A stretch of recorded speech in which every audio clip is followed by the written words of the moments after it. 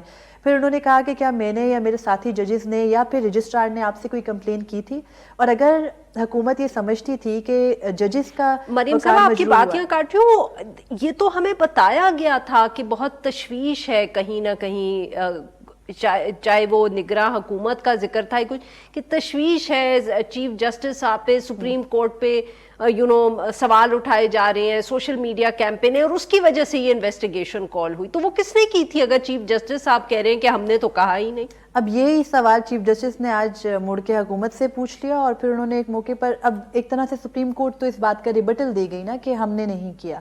اب یہاں پر کویشچن پھر وہی ہے کہ کس نے کیا. اب چیف جسٹس نے ایک موقع پر یہ بھی کہہ دیا کہ FIA کے جس کمپلیننٹ نے, جو کہ FIA کا اپنا ہی کوئی افسر ہے جو کمپلیننٹ ہے صحافیوں کو جاری ہونے والے نوٹسز اور FIRs کے اندر, اس کمپلیننٹ سے ہم کیوں نہیں پوچھ لیں یا اس کے خلاف توہین عدالت کا کیوں نہ مقدمہ کر دیں, کیونکہ اس کی وجہ سے ججز مزید بدنام ہوئے کہ وہ اپنے اوپر کرٹیسزم بھی نہیں سہ سکتے. پھر چیف جسٹس نے یہ بھی کہا کہ آپ کو پتہ ہونا چاہیے کہ ہم میں بہت زیادہ ٹالرنس ہے اور ہم تنقید کے اوپر کارروائیاں نہیں کیا کرتے. جو بیسکلی صحافیوں کی پیٹیشن ہے ابھی دائر ہوئی, اس کے اندر بیرسٹر صلاح الدین کا موقف یہ تھا کہ اگر ججز سمجھتے ہیں کہ ان کی کہیں پر ان کے خلاف غلط تنقید ان کے اوپر ہو رہی ہے تو آپ کے پاس توہین عدالت کا اختیار موجود ہے, ماضی میں بھی استعمال کرتے رہے, اب بھی استعمال کر لیجئے. FIA وہ ادارہ نہیں ہے جو پیکا کے قانون کو استعمال کر کے صحافیوں کو کال اپ نوٹسز بھیجے, جب وہ کال اپ نوٹسز پر پیش بھی ہوں تو پیش ہونے کے باوجود وہ ان کو گرفتار کر کے ایک ایسی FIR لانچ کر دے جس کا نوٹس سے کوئی تعلق ہی نہیں ہو. خیر یہ تمام تر معاملہ ہوا. انٹرسٹنگ چیز یہ ہوئی کہ اٹارنی جنرل نے خود عدالت کے سامنے ایکسیپٹ کر لیا کہ یہ جو سارے سیکشنز لگائے گئے ہیں اسد علی طور پر, یہ بالکل بھی امپلیمنٹیبل نہیں ہے, نہ ہی یہ اٹریکٹ ہوتے ہیں ان الزامات کی روشنی میں جو ان پر لگائے جا رہے ہیں. سو اب ہم امید کر سکتے ہیں کہ اسد علی طور صاحب کو کوئی نہ کوئی ریلیف مل جائے گا آنے والے دنوں میں؟ امید تو یہ کر سکتے ہیں, لیکن اب اس کے ساتھ دیکھنا یہ ہے کہ سپریم کورٹ یہ FIA کے ذریعے سے بار بار ہر دور حکومت کے اندر صحافیوں کو ہراساں کرنے کا سلسلہ کیسے ختم کرتی ہے, کیونکہ چیف جسٹس نے آج بھی وہ ریلیکٹنسی شو کی. انہوں نے آرڈر میں بہت کچھ نہیں لکھوایا اور انہوں نے کہا کہ ہم آرڈر میں اس لیے نہیں لکھوا کے منع کرتے کہ اگر فیوچر میں کوئی واقعی کچھ ایسی حرکت کرے صحافی جس پہ کہ FIA کو یا پھر حکومت کو کوئی کرنا ہو اقدام اس کے خلاف, تو ہمارا آرڈر اس کے راستے میں رکاوٹ نہ بنے. بہت بہت شکریہ مریم صاحبہ, آپ نے ہمارے لیے وقت نکالا. یہاں پہ لیں گے ایک چھوٹا سا بریک, جب ہم بریک سے واپس آئیں گے تو ہم بات کریں گے پاکستان تحریک انصاف کی خواتین کے حوالے سے. اسٹے ود اس.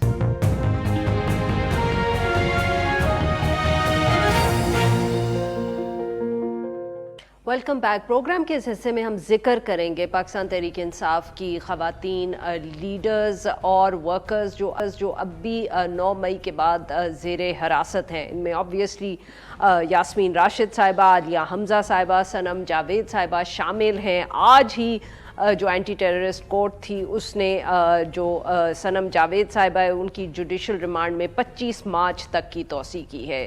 اسی طرح یاسمین راشد صاحبہ اور عالیہ حمزہ صاحبہ جو ہیں ان کو کچھ کیسز میں ضمانت مل چکی ہے, مگر ایک جو جلاؤ کا کیس ہے اس میں وہ ابھی تک زیر حراست ہیں. مگر ان کے علاوہ اور بھی کچھ خواتین ہیں جن کا کم شاید نام لیا گیا ہے, جن میں سے عائشہ بھٹا ایک ہیں. عائشہ بھٹا صاحبہ جو ہیں وہ سوشل ایکٹیوسٹ تھیں اور پاکستان تحریک انصاف کی کارکن تھیں.